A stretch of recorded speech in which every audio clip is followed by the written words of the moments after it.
बुध को हम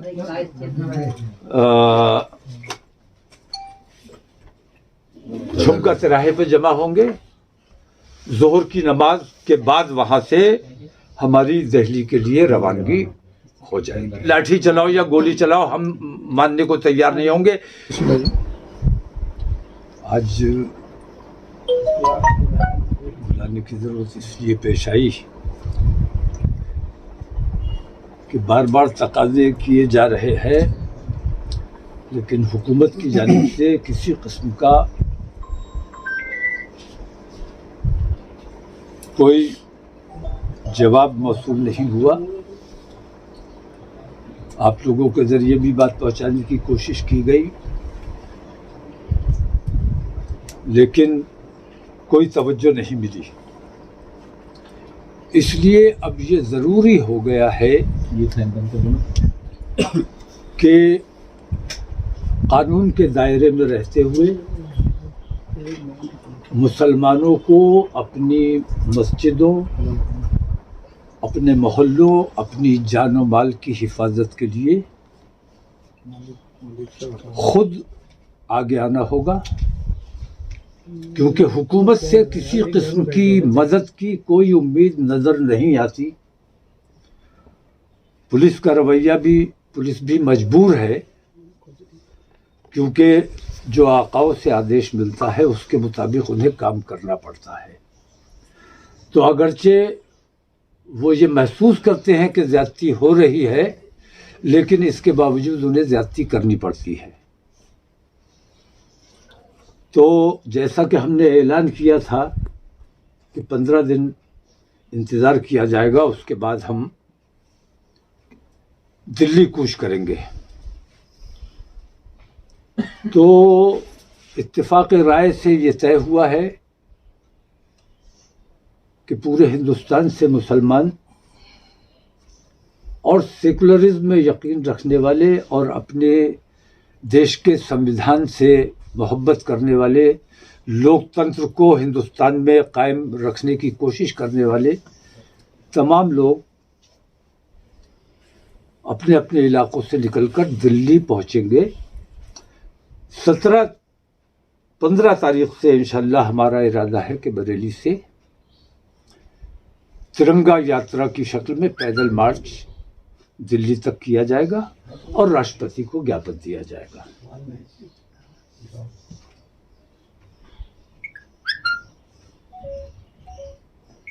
इक्कीस को हमारी ये यात्रा दिल्ली में समाप्त होगी और 21 तारीख को हिंदुस्तान के मुख्तलिफ सूबों से तमाम लोग वहां मुत्तहिद होकर ज्ञापन में शामिल होंगे। ज्ञापन देने वालों में 15 लोगों को शामिल किया जाएगा। सिर्फ 15 लोग ज्ञापन पेश करेंगे राष्ट्रपति से मुलाकात करके।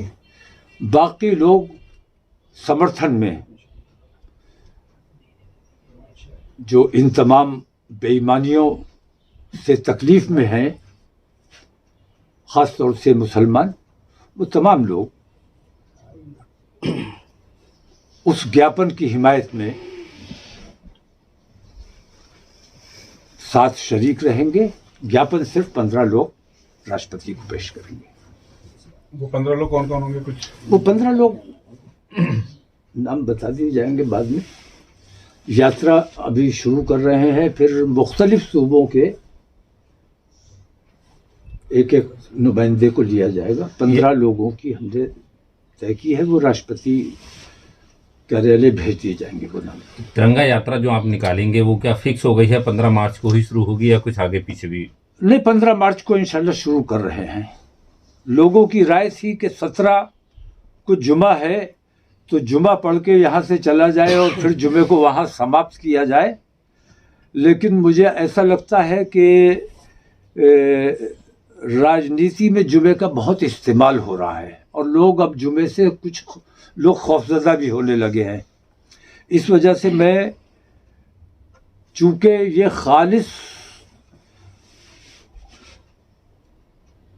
मुल्क का मामला है, और अपने देश के संविधान को बचाने का मामला है। इस मामले में हम किसी भी किस्म के ऐसे धार्मिक मामलात को इस्तेमाल नहीं करना चाहते। दूसरी बात ये कि ये खालिस गैर सियासी मामला है। इस मामले का सियासत से या 2024 के चुनाव से जैसे जोड़ा जा रहा है या जोड़ा है कुछ चैनलों ने, इसका 2024 से या सियासत से कोई ताल्लुक नहीं है। मुल्क की बेईमान हुकूमत के खिलाफ हमारा ये एहतजाज है और मुल्क की बेईमान हुकूमत के खिलाफ मैं समझता हूँ तमाम लोग मुत्तहिद होकर इस हमारी यात्रा में शरीक होंगे। क्या क्या मांगे थी आपकी जिनको लेके आप नहीं, मांगे सब आपके सामने है, तमाम तकलीफें हमारी आपके सामने है। हमें तकलीफ इस बात की है कि हमारी बात कहने वाला कहीं कोई नहीं है। जो करता है वो वोटों की राजनीति करता है। मुसलमानों के मसाइल से, मुसलमानों की परेशानियों से किसी को कोई लेना देना नहीं है। फोटो खिंचवाने की हद तक और बयान जारी करने की हद तक लोग राजनीति करते हैं। ऐसी राजनीति से हमें सख्त नुकसान हो रहा है, सख्त परेशानी हो रही है। हुकूमत खालिस बेईमानी का काम कर रही है। नरेंद्र मोदी हुकूमत के खिलाफ हमारा ये एहतजाज पुरजोर एहतजाज है और हम इस एहतजाज में दिखाएंगे कि हमें मुल्क को ताकत नहीं दिखानी है, हमें प्रधानमंत्री को अपनी ताकत दिखानी है कि हमारे सब्र का जो इम्तिहान लिया गया है, अगर हम सड़कों पे निकलते हैं तो अगर कहीं माहौल ख़राब होता है तो उसकी जवाबदेही, उसकी जिम्मेदारी हम पर नहीं होगी, उसकी जिम्मेदारी हुकूमत पर होगी। दूसरी बात एक और मैं ख़ास तौर से बताना चाहूँगा कि पिछले दिनों मैंने प्रधानमंत्री जी को बहुत अदब के साथ एक लेटर लिखा था जिसमें मैंने राष्ट्रगान से मुताल्लिक बात की थी और उनसे मैंने अनुरोध किया था कि राष्ट्रगान चूँकि 1911 में लिखा गया और जॉर्ज पंचम के ऑनर में लिखा गया और जिन जिन रास्तों से गुजरकर वो आए थे उन रास्तों का उसमें जिक्र है। हिंदुस्तान का उसमें बाकी किसी सूबे का, यहाँ तक कि दिल्ली का भी जिक्र नहीं है। तो प्रधानमंत्री जी से मैंने अनुरोध किया था कि हमारी जो देश के प्रति मोहब्बत है उसका इजहार राष्ट्रगान के जरिए नहीं हो पाता है। राष्ट्रगान लोग पढ़ते भी हैं और सुनते भी हैं, लेकिन न पढ़ने वाले की समझ में आता है कि वो क्या पढ़ रहा है, न सुनने वाले की समझ में आता है कि वो क्या सुन रहा है। लेकिन राष्ट्र प्रेम की भावना से तमाम लोग खड़े होकर उसे पढ़ते हैं। उसमें मैं कहता हूं कि जनगण मन अधिनायक जय है। ये अधिनायक शब्द किसके लिए कहा गया है? ये सरासर, जैसे हिंदूवादी तमाम संगठन इस बात का बार बार जिक्र करते हैं कि गुलामी के प्रतीकों को मिटाया जाए। गुलामी के प्रतीकों को मिटाने के लिए उन्हें सिर्फ वो इमारतें और वो चीज़ें नज़र आती हैं जहाँ पे मुसलमान नाम लिखा है। गुलामी तो अंग्रेज़ों से हासिल की है, हमने निजात हासिल की है, आज़ादी हासिल की है, लेकिन अंग्रेज़ों के ऑनर में, अंग्रेज़ राजा के ऑनर में जो गीत लिखा गया उसे आज़ादी के बाद, आज़ादी से 36 साल पहले वो गीत लिखा गया था जिसे आज़ादी के बाद अपना लिया गया और इस ऐलान के साथ अपनाया गया था कि नया राष्ट्रगान लिखा जाएगा, तब इसे समाप्त कर दिया जाएगा। भारतीय जनता पार्टी भी बार बार ये आवाज़ उठाती रही अपने दौर में, जब संघर्ष के दौर में थे, जब वो संघर्ष के दौर में थे, बार बार आवाज़ उठाते रहे कि राष्ट्रगान को बदला जाना चाहिए, लेकिन नहीं बदला गया। हमने प्रधानमंत्री से अनुरोध किया कि आपको इस तरफ तवज्जो देनी चाहिए, और राष्ट्रगान, जो मेरा मानना यह है कि जिसे हम राष्ट्र का गौरव समझकर खड़े होकर पढ़ते हैं, गुलामी का सबसे बड़ा प्रतीक अगर कोई है तो वो ये राष्ट्रगान है, जिसमें हम जॉर्ज पंजुम की और अंग्रेजी हुकूमत की आज तक वंदना करते हैं और भारत भाग्य विधाता उन्हें बताने का काम करते हैं। ये देश के साथ बहुत बड़ा अन्याय है। प्रधानमंत्री को, राष्ट्रपति को और तमाम नेताओं को, आरएसएस वालों को इस तरफ तवज्जो देनी चाहिए। वो राष्ट्र प्रेम की बात करते हैं, राष्ट्रगान में राष्ट्र प्रेम कहीं नहीं है, सिर्फ अंग्रेजों की गुलामी का सबूत इसमें दिया गया है। तो हम अपने देश से मोहब्बत करते हैं, और देश की मोहब्बत की बुनियाद पर हमने प्रधानमंत्री से अनुरोध किया था कि भाई इस चीज को तब्दील कीजिए, एक ऐसा राष्ट्रगान जो सबकी समझ में आए, किसी की धार्मिक भावनाओं को उसमें नुकसान ना पहुंचाया जाए, ठेस ना पहुंचाई जाए, और सब लोग शौक से पढ़ें, शौक से सुने, और ऐसा राष्ट्रगान होना चाहिए जिसको पढ़कर और सुनकर देशभक्ति की भावना लोगों के दिलों में पैदा हो। मौलाना साहब, एक सवाल है। मौलाना साहब, आज केरल के राज्यपाल आरिफ मोहम्मद खान साहब यहाँ आ रहे हैं, और मौलाना शहाबुद्दीन साहब की किताब का विमोचन करने कल, तो क्या कहना चाहते हैं? आला हज़रत साहब के ऊपर उन्होंने कोई किताब लिखी है, तो आरिफ मोहम्मद साहब को किस तरह से खैर मकदम करना चाहेंगे? गवर्नर की हैसियत से उन्हें बुलाया गया है, जिन लोगों ने भी बुलाया है। रहा सवाल आला हजरत की किताब का, तो वो आला हजरत से ना उनको कोई अकीदत है, ना आला हजरत के मसलक से उनका कोई ताल्लुक है। ऐसे हाथों से किसी भी किताब का विमोचन मैं बिल्कुल दुरुस्त नहीं समझता। मौलाना साहब, आज प्रयाग में जो है, जो आरोपी थे जिन्होंने एक सुरक्षाकर्मी की हत्या कर दी, तो गवाह की हत्या कर दी, तो उनके घर पर बुलडोजर चला है, क्या कहेंगे ये? देखिए, बुलडोजर के बारे में मैंने पहले भी ये बात कही है कि जो अपराधी हैं, जो आरोपी हैं,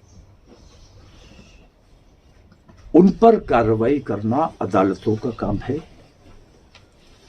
उनकी जायदाद पर बुलडोजर चलाना ये अपने देश का, अपने प्रदेश का नुकसान करने के मुतरादिफ है। अगर अपराधी हैं, उनकी संपत्ति कुर्क कर लीजिए, किसी गरीब को दान कर दीजिए, लेकिन बुलडोजर चलाकर जो मिसमार कर दिया जाता है, तो ये तो देश का नुकसान है। दूसरी बात कि मैंने कोई अपराध किया है, अब मैं जिस घर में रहता हूं, उस घर में परिवार के और लोग भी रहते हैं जिनसे मेरे ताल्लुकात अच्छे नहीं हैं, तो मेरा घर तोड़ोगे तो बाकी लोगों को परेशानी होगी। ये बुलडोजर चलाना मैं समझता हूं कतई अन्याय है। बुलडोजर चलाने मतलब अदालतों का फिर क्या रोल रह गया? आपने किसी पर इल्जाम लगाया, पुलिस गई, उसके घर बुलडोजर चला दिया, अदालत का क्या काम बाकी रह गया? अदालत फिर उसे क्लीन चिट देने का काम करने के लिए रह गई है। अदालतों के फैसले अदालतों के सुपुर्द रहने चाहिए। अदालत जिसे कहे कि ये मुजरिम है, वो मुजरिम है, उसके साथ जो कुछ भी किया जा सकता है, अदालत उसे सजा दे सकती है। वो सजा चाहे उस पर बुलडोजर चलाने की हो या उसे फांसी पर चढ़ाने की हो। संपत्ति ने कोई अपराध नहीं किया है, संपत्ति को मिसमार करने का क्या मतलब? अपराध किसी इंसान ने किया है, वो जिस घर में रहता है उस घर ने कोई अपराध नहीं किया है। तो बुलडोजर की मैं शदीद मुखालफत करता हूं, मजम्मत करता हूं। किसी भी हालत में बुलडोजर नहीं चलाया जाना चाहिए, और ये अदालत के कामों में हस्तक्षेप मैं मानता हूं इसे। पुलिस का काम है बुलडोजर चलाना नहीं है, पुलिस का काम मुल्जिमों की गिरफ्तारी करना है, अदालत के सामने पेश करना है। इसके अलावा उनका जो काम है वो गलत काम किया जा रहा है, उसकी मैं सख्त मजम्मत करता हूँ। ठीक है। बुध को हम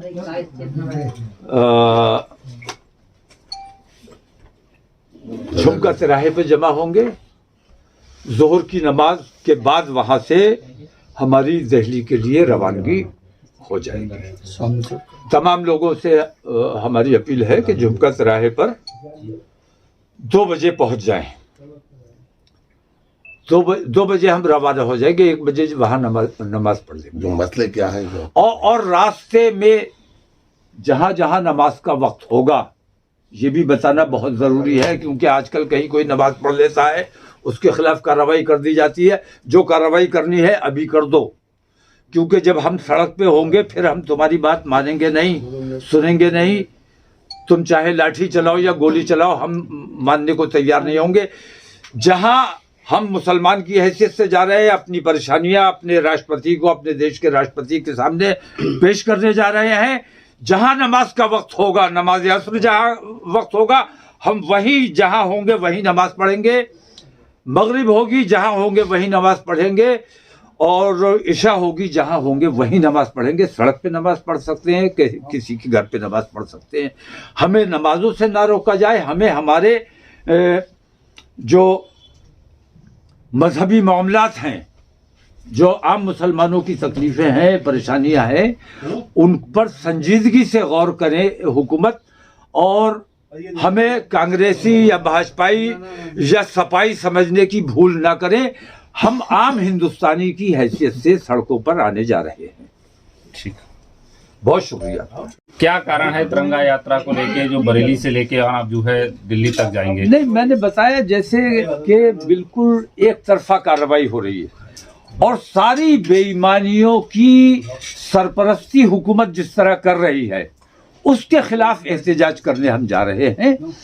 और जैसा कि आपने देखा भिवानी कांड हुआ, ऐसे हजारों कांड हो चुके हैं। और मैं देखता हूं कि हुकूमत उन लोगों की सरपरस्ती करती है और इसी वजह से उन लोगों के हौसले और बढ़ते हैं। और अब हद ये हो गई है कि हत्यारों की हिमायत में जलसे और सभाएं होने लगी हैं। जैसे कि मोनू मानेसर का नाम निकाल दिया गया है, जो कलीदी मुल्जिम है उसकी गिरफ्तारी होनी चाहिए। पुलिस अपनी जांच में उसे निकाल दे वो अलग बात है, लेकिन जांच की नौबत आनी चाहिए। जांच की नौबत तब आएगी जब गिरफ्तार किया जाएगा। दूसरी बात यह है कि मुस्लिम लड़कियों को निशाना बनाया जा रहा है। हुकूमत के इल्म में है, हुकूमत की सरपरस्ती में यह काम हो रहा है कि मुसलमान लड़कियों पर लड़के छोड़े गए हैं, उनको इनामात दिए जा रहे हैं। मैं मुसलमान लड़कियों की हिमायत की बात नहीं कर रहा हूं। मुझे फिक्र इस बात की है कि मुसलमान लड़की जो लड़का ले जाएगा वो अपने समाज की एक हिंदू लड़की का नुकसान करेगा। इसलिए मैं ये कहता हूं कि तकरीबन 10 लाख लड़की, हमारे सर्वे के मुताबिक हिंदुस्तान में 10 लाख से ज्यादा लड़कियों को बहकाकर ले जाया गया, चली गई। हम चाहते हैं कि ऐसे कमजोर ईमान के लोग इस्लाम को छोड़कर चले जाएं, क्योंकि वो रजवी हुआ करता था, क्या नाम था उसका, वसीम रजवी। मुसलमान अपने आप को कहता था, लेकिन मुसलमान वो कभी था ही नहीं। उसके दिल में पहले से ही इस्लाम नहीं था। लेकिन जब उसने चोला बदला, हमने चैन की सांस ली कि एक मुसीबत हमारे ऊपर थी, वो हमसे अलहदा हो गई। तो ये बदगोश्त है, बदगोश्त का हमसे अलग हो जाना ही अच्छा है। तो वो तमाम लोग, वो तमाम लड़कियां जो छोड़कर गई हैं, हम ये समझते हैं कि उनका चला जाना हमारे लिए बहुत अच्छा है, क्योंकि कमजोर ईमान वाले लोगों की हमें जरूरत नहीं है, हमारे साथ नहीं रहने चाहिए।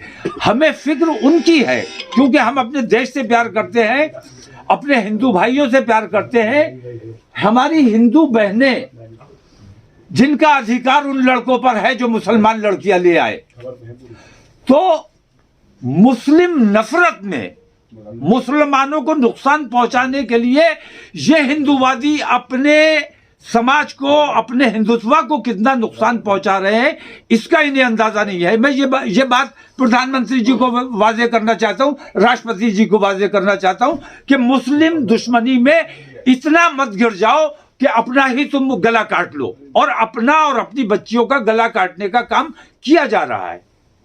इसलिए ऐसे तमाम मामलात पर कल जब 10 लाख तुम बाहर से ले आए तो तुम्हारी 10 लाख लड़कियां तो रह गई, वो कहीं इधर उधर जाती हैं, किसी मुसलमान के साथ चली जाती हैं, तो फिर तुम हमें डबल टारगेट करोगे, फिर कहोगे कि लव जिहाद हो रहा है। लव जिहाद नाम की कोई चीज नहीं है। मुसलमान में इस किस्म की कोई मुहिम नहीं चलाई जाती है। मुसलमान खालिस अपने देश के प्रेम की बात करता है और किसी से नफरत की बात नहीं करता है। मुसलमानों से जब आपको इस कदर नफरत है कि मुसलमान से आप कारोबार नहीं करना चाहते, मुसलमान से आप दोस्ती नहीं रखना चाहते, मुसलमानों को देखकर आपके दिल में नफरत की भावना पैदा होती है, तो बताओ हमारा इंतजाम करो। हम जब साथ नहीं रह सकते तो बेहतर तरीका यह है कि आप अपने घर खुश, हम अपने घर खुश। प्रधानमंत्री को, देश की राष्ट्रपति जी को इस मामले में संज्ञान लेना चाहिए कि तमाम हिंदुस्तानी, हिंदू, मुसलमान, सिख, ईसाई आपस में प्यार मोहब्बत से रहे। ये देश हित में है। ये जिस किस्म का माहौल ये हिंदूवादी संगठन बना रहे हैं, ये देश हित में है। अगर पहली बात देश हित में है तो बजरंग दल और विश्व हिंदू परिषद जैसे दलों पर जब तक अंकुश नहीं लगाया जाएगा, इन पर पाबंदी नहीं लगाई जाएगी, हमारा एहतजाज इंशाल्लाह जारी रहेगा।